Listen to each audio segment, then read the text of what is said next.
చేరుకుంటున్నారు. 4,000 రూపాయలు ఇవ్వనటువంటి మహిళలు అక్కడికి చేరుకుంటున్నారు. ఏంటి మొత్తంగా ఈ రోజు నల్లగొండ సభ ద్వారా ఈ 2 ఏళ్ల పాలనకు సంబంధించి ప్రశ్నల వర్షం కురవబోతుందా? రేవంత్ కు నిరసనల శాఖ తాకబోతుందా? 100%.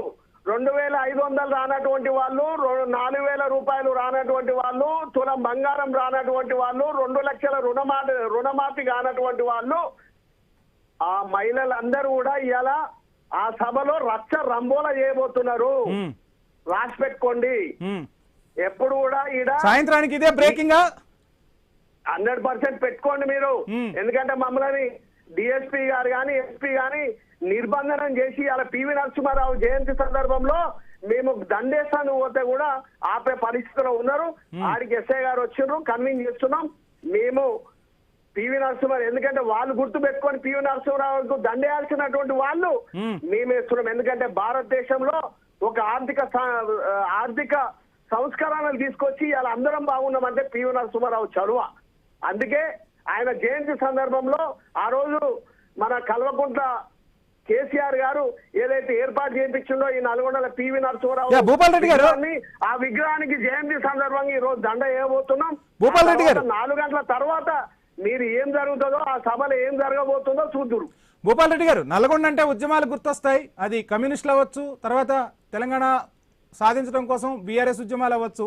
కానీ ఎందుకో కాస్త బీఆర్ఎస్ వాడి వేడి తగ్గినట్టు కనిపిస్తోంది. మీరు రైతుల ధర్నా అంటే బీఆర్ఎస్ చేసింది. రైతులకి ఏదో యూరియా రాలేదు అంటే బీఆర్ఎస్ చేసింది. ప్రతి అణువున నిలదీస్తుంది బీఆర్ఎస్. ఇలా బీఆర్ఎస్ పార్టీ శ్రేణులందరినీ ఎందుకు అరెస్ట్ చేసినట్టు అంటే కాంగ్రెస్ పార్టీకి భయంతోటే కదా. ఒకవేళ కాంగ్రెస్ పార్టీ రేవంత్ రెడ్డి గారు నిజంగా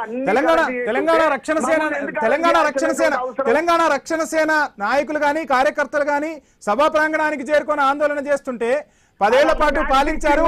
ఇంత ఉద్యమ నేపథ్యం ఉన్న బీఆర్ఎస్ నాయకులు ఎక్కడికి వెళ్ళారు, కార్యకర్తలు ఎక్కడికి వెళ్ళారు, ఎందుకు రాలేదని నల్గొండ ప్రజానికం కూడా ప్రశ్నిస్తోంది. సార్ మీరేమన్నా ఆమె తరపు నుంచి ఒకలా తీసుకున్నారా? మీరు నేను ఉన్న విషయాన్ని ప్రస్తావిస్తున్నా. Already Congress party visuals clear గా కనబడుతున్నాయి అక్కడ. అరే మేము మమ్మల్ని అందరినీ అరెస్ట్ చేసిర్రు అంటుంటే మీరు రాలేదు వాళ్ళు ఎలా రాగలిగారు? మరి నువ్వు రా, మరి వీడికి నేను ఇంటి దగ్గర ఉన్నా. వాళ్ళు ఎలా రాగలిగారు? మరి వాళ్ళని లెక్కలకు తీసుకోలే ఈ ప్రభుత్వం.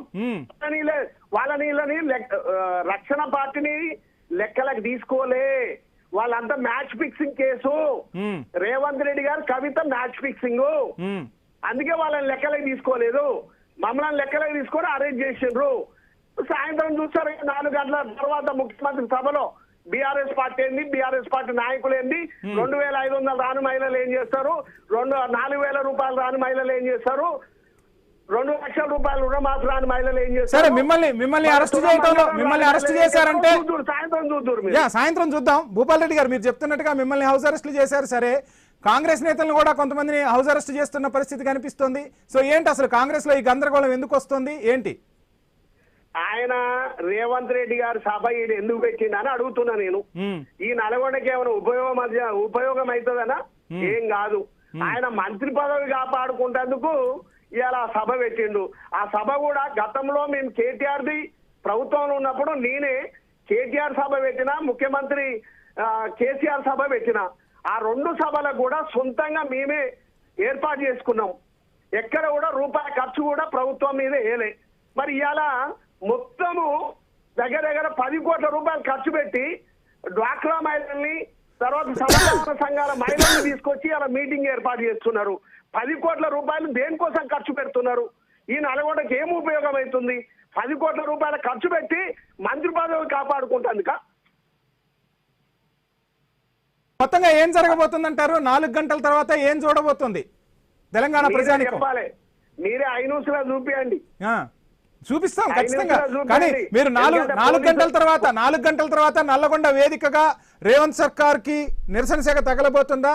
మొత్తంగా ఈ 2.5 పాలన కడిగి పారైపోతున్నారా? ఏం జరగబోతుంది? ఇంకొక విషయం మీ ద్వారా, ఎందుకంటే ఐన్యూస్ పర్ఫెక్ట్ చూపిస్తుంది. ఎందుకంటే ఇక్కడ ఉన్నటువంటి కిరణ్ కూడా ఒక్కసారి వినాలి ప్లీజ్. ఐనూస్ కొద్దిగా పర్ఫెక్ట్ గానే చేస్తుంది. ఇక్కడ కిరణ్ కూడా బాగా చేస్తుంటాడు. ఇక్కడ వాళ్ళ అనుచరులు చేస్తున్నటువంటి అవినీతి మీద పోరాటం చేస్తున్నాడు ఆ కిరణ్. ఏది ఐనూస్ కిరణ్. మరి ఆయన ఎందుకంటే కబ్జాలు ఎక్కడ గవర్నమెంట్ భూమి ఉంటే అక్కడ కబ్జా, ఇక్కడ వక్ఫ్ బోర్డు భూమి ఉంటే కబ్జా చేసి ప్లాట్లు చేసిండ్రు. ఏడా వాళ్ళు వెంచర్లు చేస్తే ఆడ గవర్నమెంట్ భూమి ఉంటే ఆ భూమిని కబ్జా చేసుకుంటారు. తర్వాత ఇంకొకటి మీకు ఇప్పుడు ఇంకొక వార్త చెప్తున్నా నేను. ఇప్పుడు ఏదైతే పైలాన్ కట్టినరో ఆ పైలాన్ కట్టిన ప్లేస్ ఒక పట్టా ల్యాండ్. మల్లయ్య అని నా పక్కనే ఉండి మీకు మాట్లాడిస్తా. ఆ కోర్టు నుంచి కూడా ఆయనకు ఆర్డర్ వచ్చింది అక్కడ ఏది కట్టొద్దని. అక్కడ ఉన్నటువంటి DSP Sivaram Reddy, MRO, collector ఆయన దౌర్జన్యం చేసి ఆడికి రాకుండా ఆయనని మన అరెస్ట్ చేస్తా, కేసు పెడతాను బెదిరిస్తే నా దగ్గర వచ్చి ఇప్పుడు ఇక్కడ ఉన్నారు. మీతో మాట్లాడిస్తా. నిజమా కాదా మీరు టీవీలో ప్రసారం చేయండి. రైట్ సార్ భూపాల్ రెడ్డి గారు 4 గంటలకి ఏం జరగబోతుందో చూద్దాం. మరలా మిమ్మల్ని కాంటాక్ట్ అయ్యే అవకాశం ఉంది ఖచ్చితంగా. 4